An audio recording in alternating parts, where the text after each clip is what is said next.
Hello again, everybody. Two podcasts in one day, two live streams in one day, anyways, as it happens. So we are going to do a quick Q&A episode, at least half an hour. I will field your questions. We have questions that were sent in advance through email and Instagram.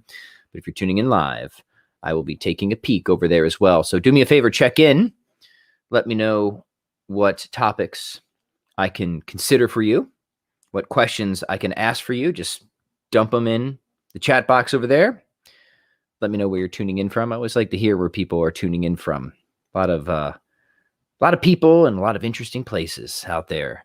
So welcome again, everybody. It's always a joy to be here. It's a joy to be with you. I'm having a lot of fun with these interactive live streams. It just adds a new dynamic to the podcast. We started about a minute or two early, mostly because I just want to make a few general announcements. So as everybody gets settled in, just give me like 2 minutes to just catch you up on some stuff and things that I think is pretty cool. And then we'll dive right into the Q&A. And mostly I'm just going to give you guys some cool resources. So the first thing I want to mention before we get started here is every year we update our really big, fat, coarse, and offensive collection of 101 kettlebell workouts. And we just updated that again. This is a free resource. If you go to 101kettlebellworkouts.com, you can download that for free.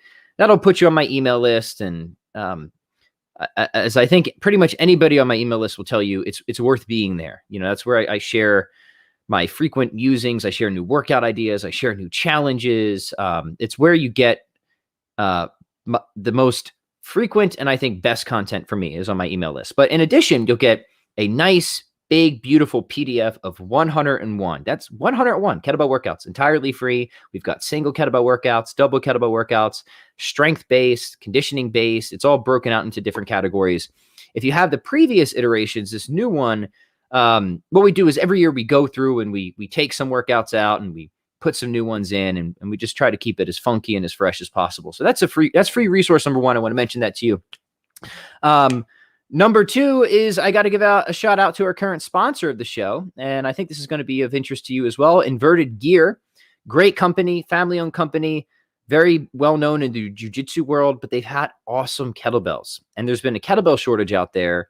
These guys have gotten into the game. It's a very, very solid kettlebell. Just the right feel, just the right dimensions, checks all the boxes in terms of what I'm looking for a kettlebell. So if you guys want to support a good family-owned company, and if you're looking for a kettlebell that's got a cute little panda logo, but is serious business when it comes to kettlebell training, these guys are giving 15% off, automatic discount if you use that link. So head over to invertedgear.com/discount/PatFlynn15, 15% discount automatically applied. Why should you do that? One, because the kettlebells are awesome, and two, it'll help keep the light on here at the Pat Flynn Show. I didn't say lights because we've got one light. We have one light we need to keep on. So I thank our sponsors, and I thank you for supporting us. And one way you can do that is just take advantage of these cool deals our sponsors offer us. Okay, so much for the dull preliminaries, my friends. Let's dive into some questions here. Oh man, yeah, that's right. I am doing two live. Some Against Fascia says Pat Flynn is doing two a days now. Madness. Yeah, it's like workouts.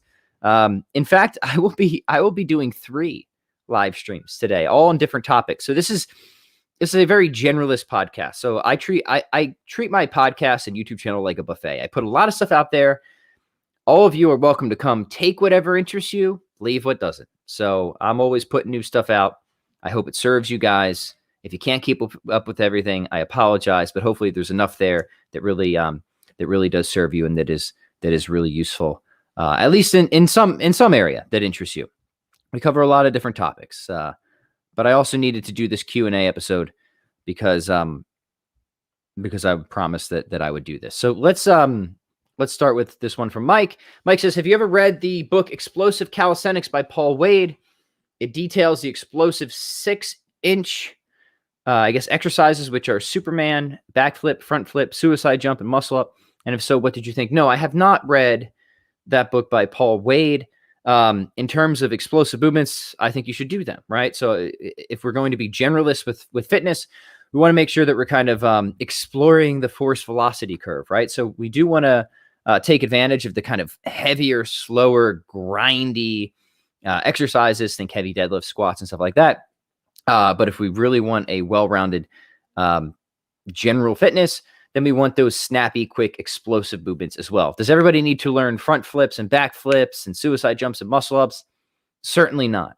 In fact, a number of those exercises, I would say, are far more than what most people would need if you just want to develop good power and explosiveness. Some good explosive exercises that I would focus on if explosiveness is something that you want to develop, which it should be.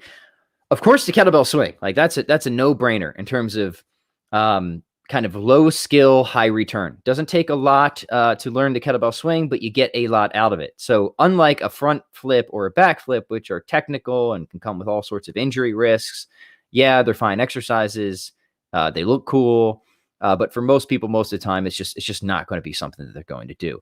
Muscle ups, I've always liked them personally. I'm good at them. A good muscle up, however, isn't really or shouldn't be an explosive movement like a kipping muscle up. A good muscle up should be slow grind, smooth transition as you pull the rings through your armpits into a dip. So I wouldn't even put the muscle up, generally speaking, under an explosive movement to begin with. However, you can add explosive elements to traditional exercises. So a good example of this would be explosive push-ups. This is where you just do partial reps or you do push-ups where you kind of elevate your hands on a bench or a set of stairs. That's an awesome exercise for building explosiveness. It's simple. Single arm push press. A great, again, low skill, explosive exercise. Explosive exercises will help you get stronger. They do help fill gaps.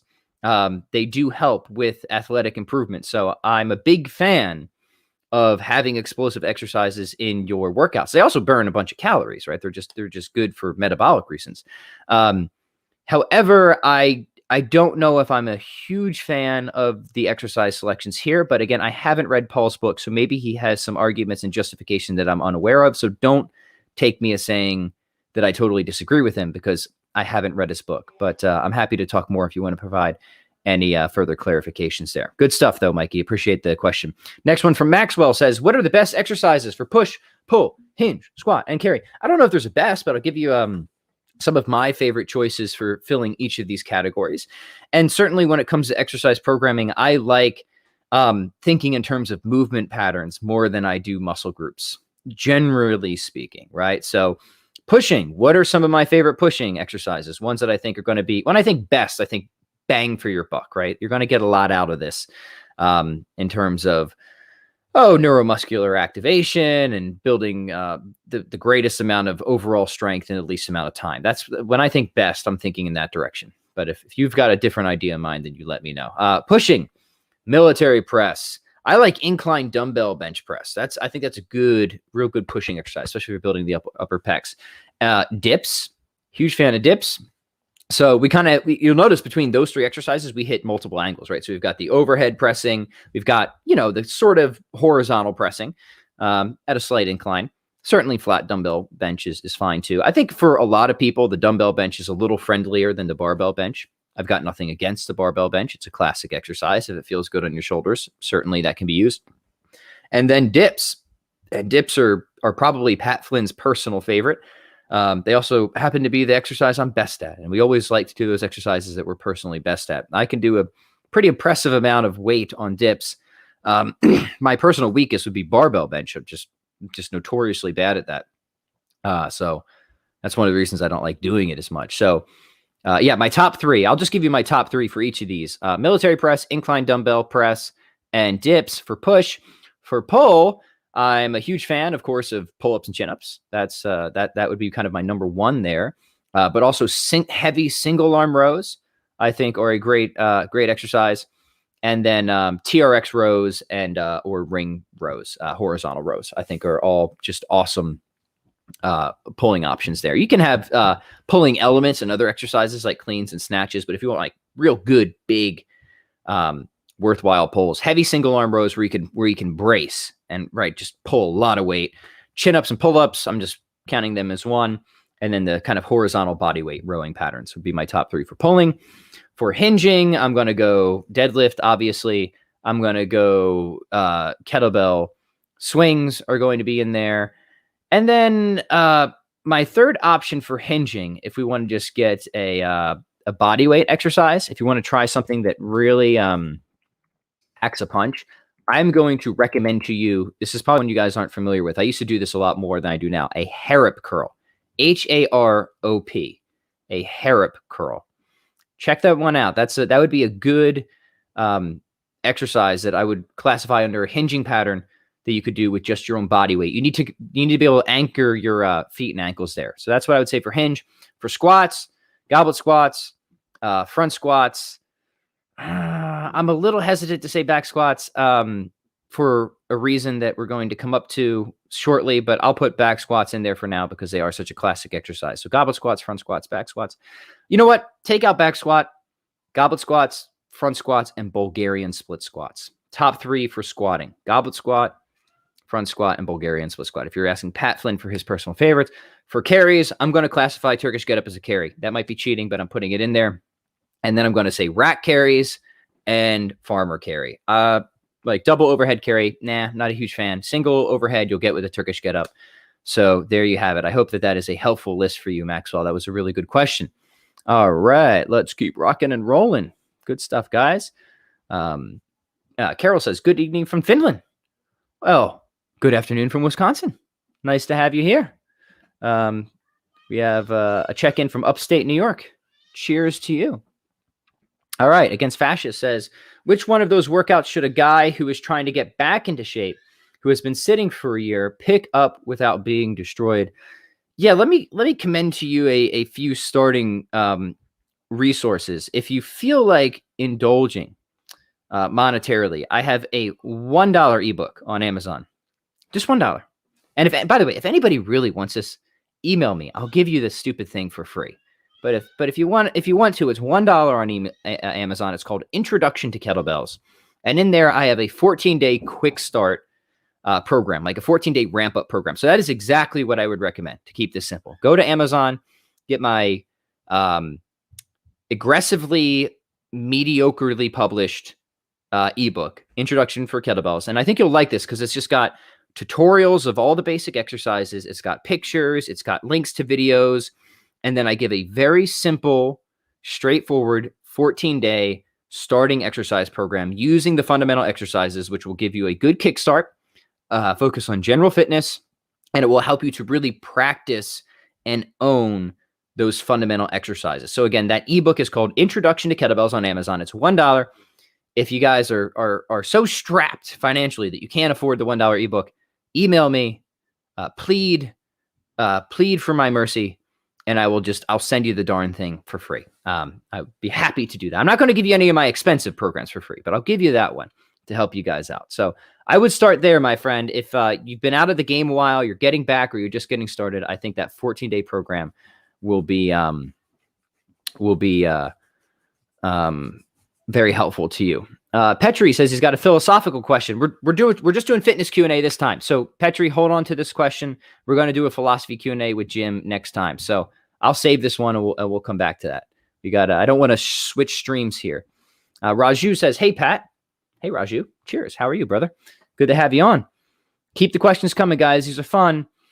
Ryan says, Pat, I wonder what you think about a focus over time on heavy kettlebell front squats and double presses and as an approach to acquiring strength that might be transferable to barbell clean and press. Okay, so could you focus on the kettlebell front squat and clean and press and expect that to transfer to barbell clean and press? I'm somebody who over time, in my own experience and through my years of programming, has really come to realize how much the law of specificity applies, right? And how little carryover there is, especially once you're kind of an experienced exerciser. And what I mean by that is if you really want to get good at something, like if you really want to get good at barbell clean and press, unless you have some very strong reason that you shouldn't be doing that, I think you should just do barbell clean and press, right? Because the mechanics are specific. They're different than the kettlebell clean and press. So of course, like getting generally strong with the kettlebell clean and press, all things equal, will make you generally stronger at everything else, right? But if you're looking to kind of maximize performance at any specific exercise, whatever that is, there's no better way to get better at that exercise than just doing that exercise. Now, that's not to say that you can't benefit from supplementary exercises, filling gaps. I think you absolutely can. A good example of this would be deadlifts and swings. A lot of times people just want to do swings and think that they're going to get like a big deadlift from it. And I think that that's just fanciful thinking. However, if you're already doing a good deadlift program and you're working hard and you've got your variables tuned in, might doing kettlebell swings boost things? Might it give you an incremental advantage? Might it fill some gap because now you're hitting another point on the force velocity curve? The answer is yeah. Generally, I think that's fine. So yeah, I don't know if that's exactly answering your question, but that's how I think about it these days. So in terms of general strength, yeah, those two exercises are great exercises. I think that they will make you generally very strong overall with a good program. So such that like if you then go and start doing barbell clean and presses, you'll be stronger after having done the kettlebell stuff than you would be otherwise. There's no doubt about that. But if you just want to really get good at the barbell clean and press, I think that needs to be the priority or the focus of your programming, because it is a specific exercise that is in important ways has different technical nuances than the kettlebell clean and press. And it's that specificity that matters in performance. So yeah, I would just make those distinctions and then go from there. But if you had another thought in mind, I'm happy to build on that. Raju says, I'm currently doing kettlebell metabolic conditioning sessions of swings, snatches, and goblet squats and weighted pull-ups. My question is, how much of a carryover can I expect from the Metcons and weighted pull-ups to barbell movements? Yeah, we're all about the carryover questions today, guys. This is good. You can expect, again, a general carryover, all considerations equal. So like, let's say this, right? Let's say that you've never been in the gym, right? And you go in the gym and you try and deadlift a barbell and it just feels really heavy.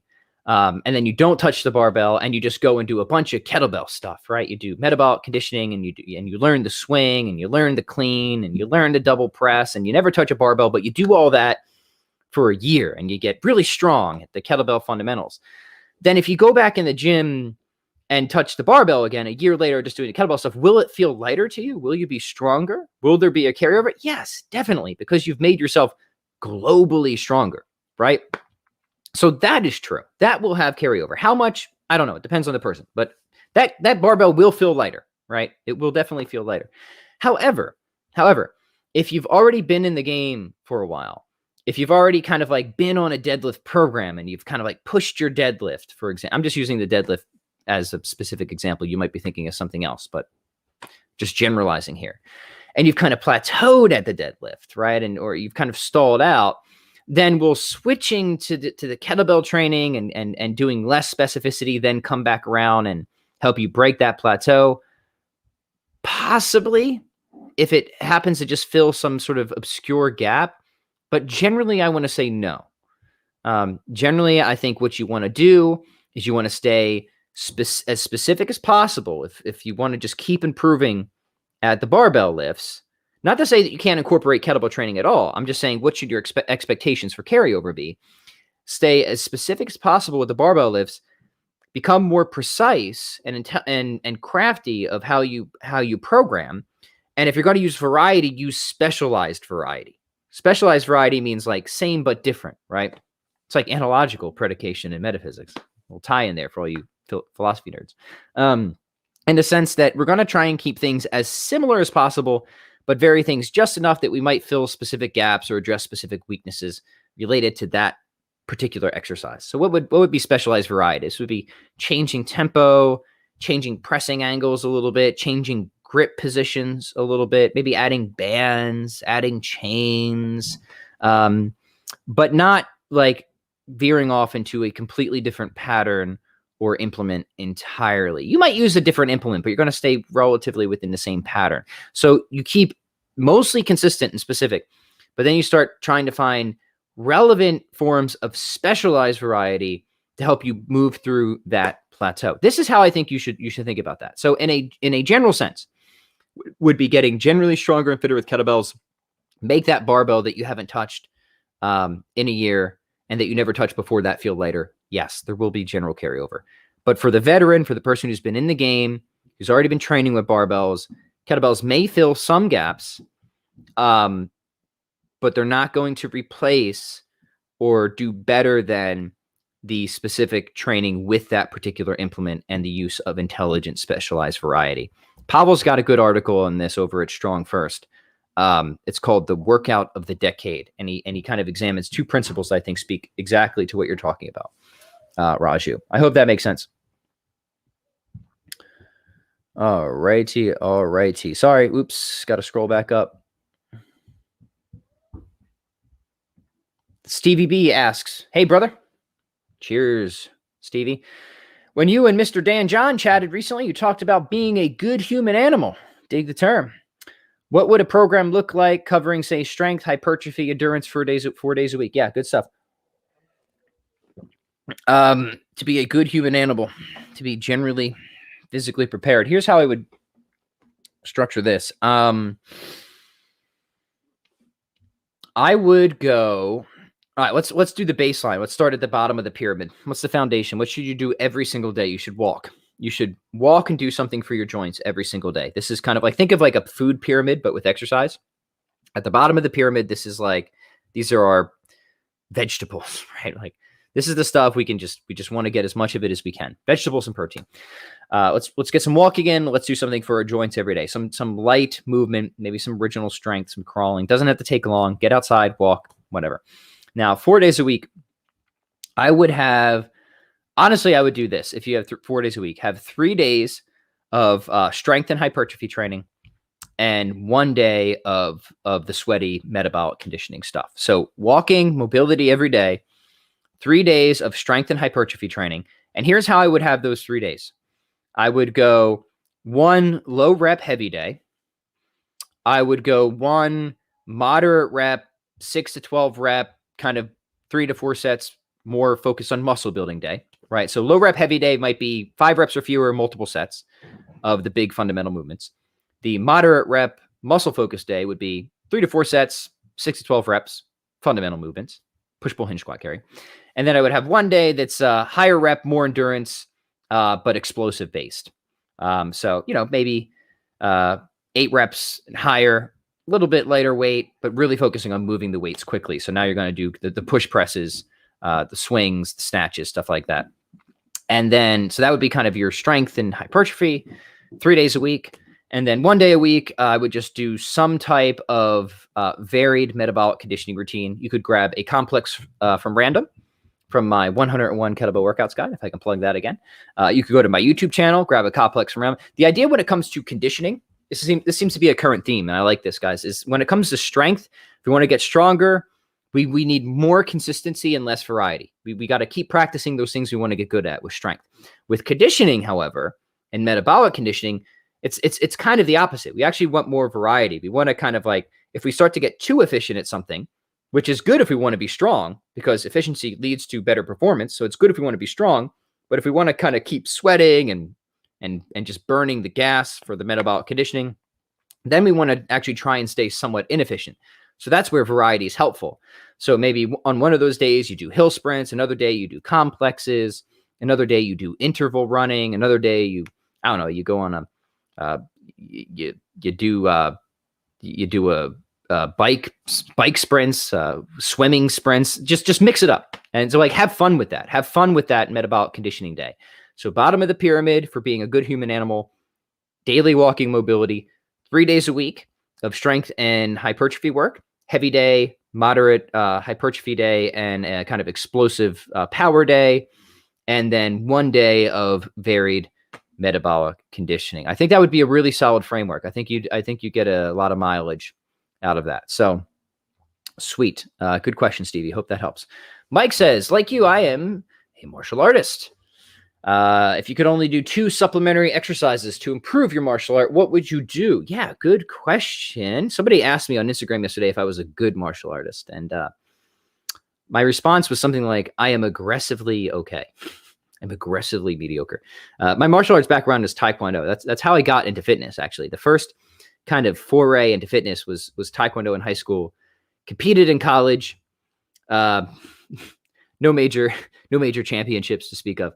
But now I look at martial arts as as something I appreciate the art side of it of much more. I appreciate it now much more as a movement discipline and fitness practice. I haven't competed in years, so don't take me as some guy to come with all your to get all your fighting advice from. Jim, my buddy Jim, he competes. He won worlds and masters in jiu-jitsu. He's much more accomplished in that. Same with Sam. Sam is super accomplished in martial arts. I'm just your general practitioner. But yeah, no, what has helped me in Taekwondo, because I think it's going to depend on your art.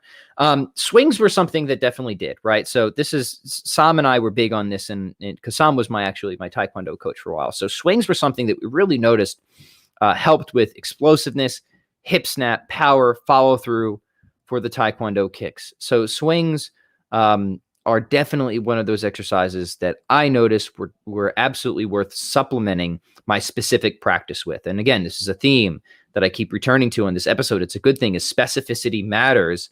If you want to get good at your martial art, if you want to be well conditioned at your martial art, you got to do your martial art, right? You have to practice your martial art.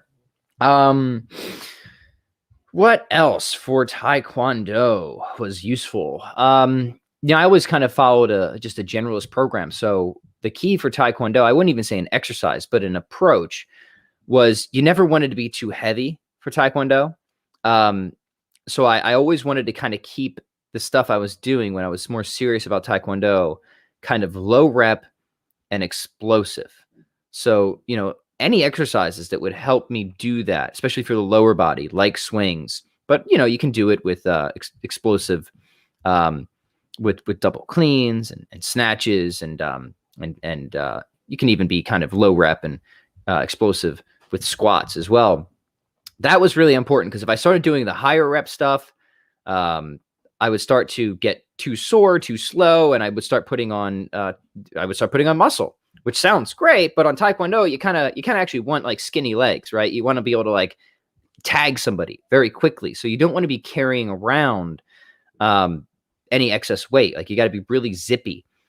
So I don't know if I have a second exercise, but I would say that would be the supplementary approach, the general low rep, heavier or explosive strength training, really focusing on quality technique and being as snappy as possible. Swings definitely fill that role, but other exercises definitely help too. Push presses would be another good one. Okay. And again, that will vary per martial artist. Luke says, advice on lower back pain from starting kettlebells, how to get the best form, common mistakes. Yeah. Big question. Let me take a couple minutes to answer this, try and help you out. So first off, I'm sorry that happened. That's super unfortunate. And if something hurts, stop right away. Like, you know your body really well. So if somebody's yelling and screaming at you to like keep swinging, you're like, oh man, I think my back's going to give out. You're right. You are correct. It will. So heed those warnings.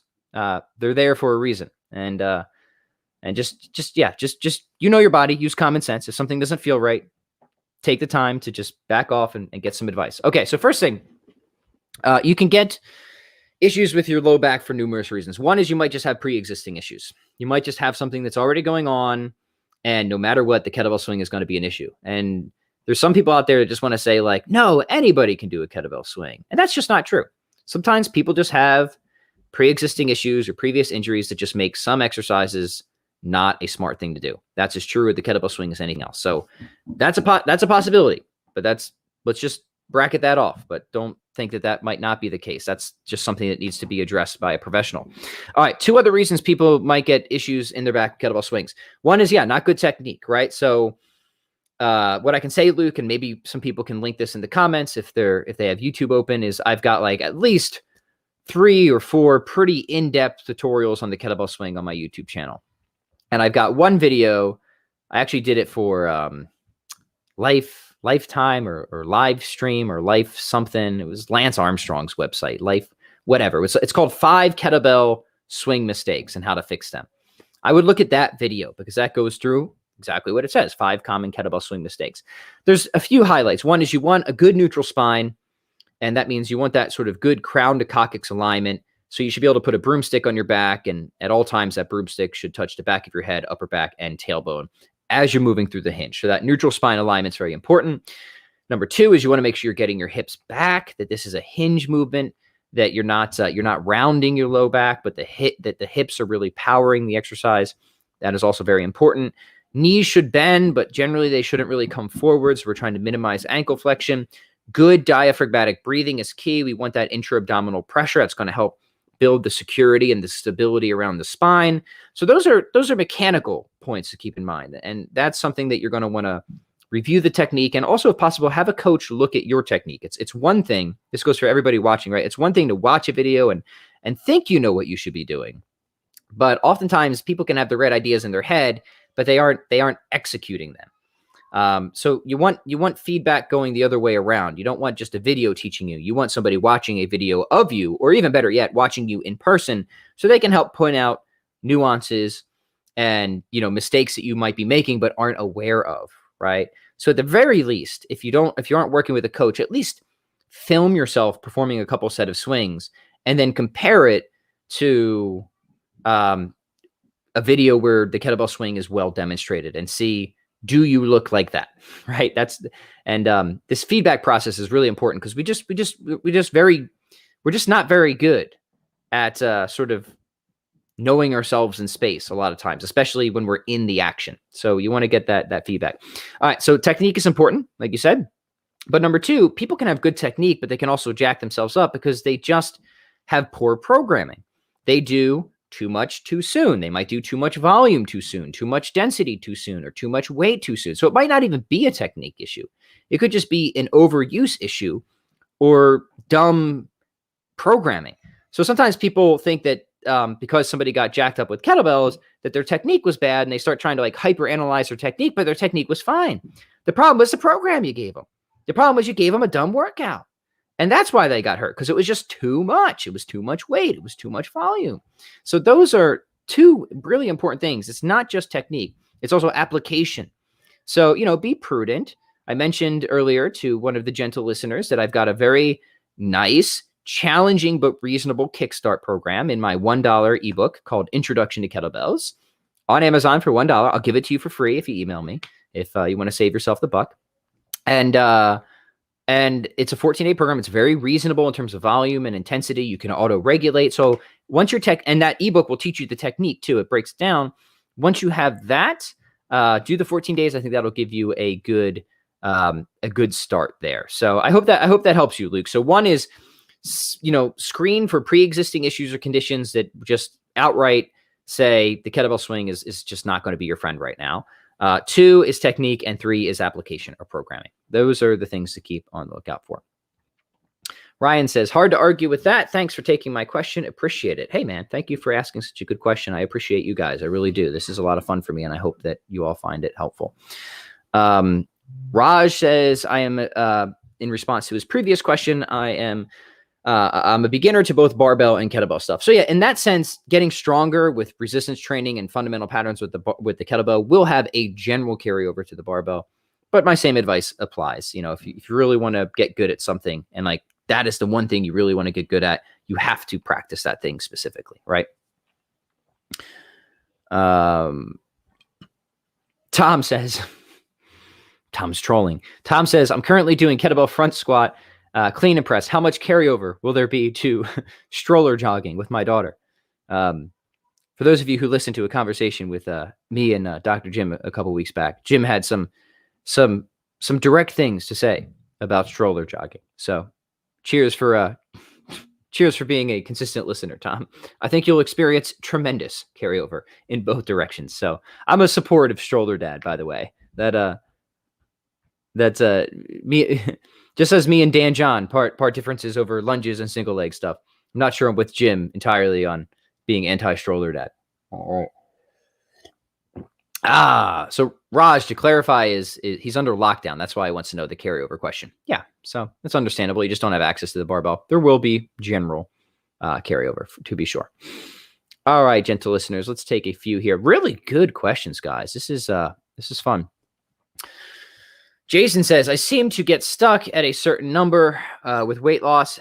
As you mentioned in your previous live streams with Dan, will help, of course. So focusing on some of that too. I'm sorry, I'm not reading that. I feel like I'm not reading that question right. I don't understand if that's a question. I seem to get stuck at a certain number. Weight loss, as you mentioned in your previous live stream with Dan, will help, of course. So focused on some of that too. Oh, like a performance number? Oh, I'm sorry. I missed your previous question, Jason. That's my fault. I'm the idiot. Okay. Jason says, to increase pull-ups, do you still like a day with weighted pull-ups and lower reps as well as hypertrophy day with bands and higher reps? Do you use hangs in straight arm or flexed arm hangs also? Yeah. So once you've got a few pull-ups in the bank, like once you can do, I don't know, 2 to 5 pull-ups, I think you want to start adding weight as quickly as possible because that's gonna boost you right up, right? Once you start doing the weighted pull-ups, the body weight pull-ups become, for obvious reasons, much easier. So I like now my kind of approach to pull-up training for me, and I don't brag about a lot of lifts, but I'll brag about pull-ups. I am something of a pull-up monster. I can do a lot of reps, with just a little bit of coffee, and I can chin a significant amount of additional weight. So this is one of those pull-ups and dips are kind of like my specialty. These are the ones that I like. If I feel like I need to go show off in a gym, I'm going to the pull-up and the dip station. Don't put me on the bench press. Nobody's being impressed by that. Yeah, no, I like one heavy day, accumulation sets. So 15 or 30 minutes on the clock, strap a plate or two around your waist, just get some added resistance on there. 5 reps or fewer, or do ladders, right? So heavy, low rep, good technique, solid grind. You can, mix your grips around. I think it is important to play with different grips, pronated, supinated. If you have rings, all the better. And then I like to have another day, higher weight, body weight, max reps or close to max rep sets. So just the other day in between deadlifts, I was just doing sets of just pull-ups, body weight till technical failure. So I would just pull until like I noticed I was really slowing down. And then that's the end of the set. So I let kind of technical failure be my guide there. And I think you're going to get great strength from that. I think you're also going to get some good muscle development from that. I think this will improve your pull-up numbers overall in terms of how many you can do, but also how much weight you can chin just by working. Though, if you just did 2 times a week of that, that'd be good. If you wanted to add one other day, you could add you could add a sort of a power day or a greasing the groove day. There's options here. Do I use hangs or flexed arm hangs? No, I don't personally, but I do for clients. So if you don't already have like one solid pull-up, then good progressions are hangs, isometrics at various positions, especially positions you're weak at, partial reps. So lower yourself a little bit, pull yourself back up.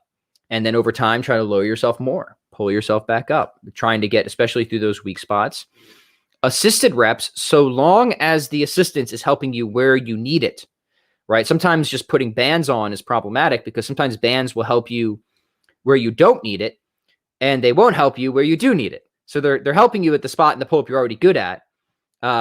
Maybe you're already good at the bottom, but you need help at the top, or that's where the band helps the least, for example. So if you're going to use assistance, make sure it's appropriate. It's addressing where you actually need assistance, something to consider there.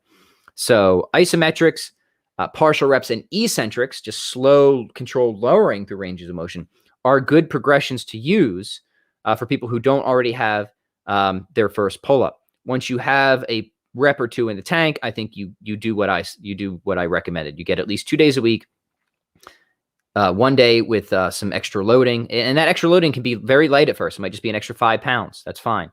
And then a day of just kind of multiple sets to technical failure, and you'll see your pull-up numbers increase pretty quick. And then to your other question, yeah, losing weight will absolutely help, right? Like if you've got like 10 pounds of fat that can go, that's 10 less pounds you need to pull through the pull-up or chin-up. So fat loss and pull-up performance are definitely friendly to each other. All right. Good stuff. Mikey asks, Dan John mentioned Rusty Moore and the yacht bod. Thoughts on avoiding deadlift and squat to avoid thickening the waist? I think that's going to depend so much on genetics and diet. I don't think that most people who are training the deadlift and squat in a general way, like you're not trained to be a power lifter, are going to have to worry about that yacht bod, especially if you have a dietary protocol where you're not like eating like a power lifter. or bodybuilder. I mean, the dietary factor and how you train exercises so significantly influences how those exercises make you look, right? So if you're training like as a generalist, relatively heavy, but with varied programming in deadlifts and squats, but you're also kind of eating for lean muscle mass, I don't think you're going to have to worry about this. I guess like yacht bod is just like that real like puffy hard, right? Like this like bloated hard look. Is that what yacht bod means? Yeah, I don't think you're going to have to worry about that unless you're specifically like eating and training like a stereotypical power lifter. And also like that hard like whiskey belly, right? just ease up on the whiskey a bit for sure. Good stuff. Horseman says, can kettlebell swings be bad for hip joints? If you have pre-existing issues, for sure, right? And this is what I was talking about with the other gentle listener. Like if you've already got issues with your hips, the kettlebell swing could aggravate some of that, right? So I think that that's very important. The kettlebell swing, I love it. It's a tremendous exercise. It helps so many people. But if you've already got issues and the kettlebell swing isn't playing friendly with those issues, you might just want to avoid the swing either temporarily or even permanently. So if the answer is can, very broadly, yes. But if you're generally healthy, you don't have hip issues, I think the kettlebell swing is actually going to do a lot of good for your hips. Cool stuff. All right. Let's do one more.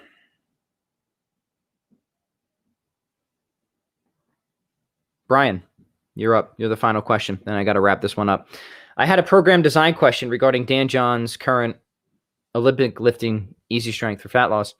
I know that y'all say the kettlebell version would be 100 swings, but why not some combo of the double kettlebell clean and jerk and front squat? So I'm not Dan John.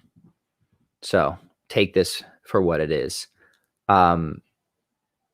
Did he say it would just be 100 swings? Is that what Dan said? I honestly don't remember what he said the modification of the kettlebell version would be. But my general intuition, Brian, and I don't see what would be wrong with this, it would be totally fine to take the framework that Dan John has for his easy strength for fat loss with Olympic lifting, one of my favorite titles of any program, and just swap in the kettlebell parallels to those exercises. So yeah, instead of the barbell clean and jerk, you just do the kettlebell clean and jerk and front squat. I think that's totally fine. So I would say not only does that sound fine to me, but if you do that, I would be very curious, and I'm sure Dan would be very curious as well to hear how that goes. So thanks to all of you guys. Much love. This has been fun. Second live stream today. Thanks for tuning in. Really appreciate it. Thanks for the awesome questions. We'll do this more often. And let me just say once again, if you haven't picked up this year's iteration of this totally free resource, go there now. 101 kettlebellworkouts.com. We've got at least 20 new routines in this from last year's version. So if you like kettlebell training, we've got everything you need to just kind of get started there. It's totally free. Get you on my email list, and I think you'll enjoy the stuff I share there as well. And then the other resource would be my $1 kettlebell ebook over on Amazon if you're looking for like a good specific 14-day starting program.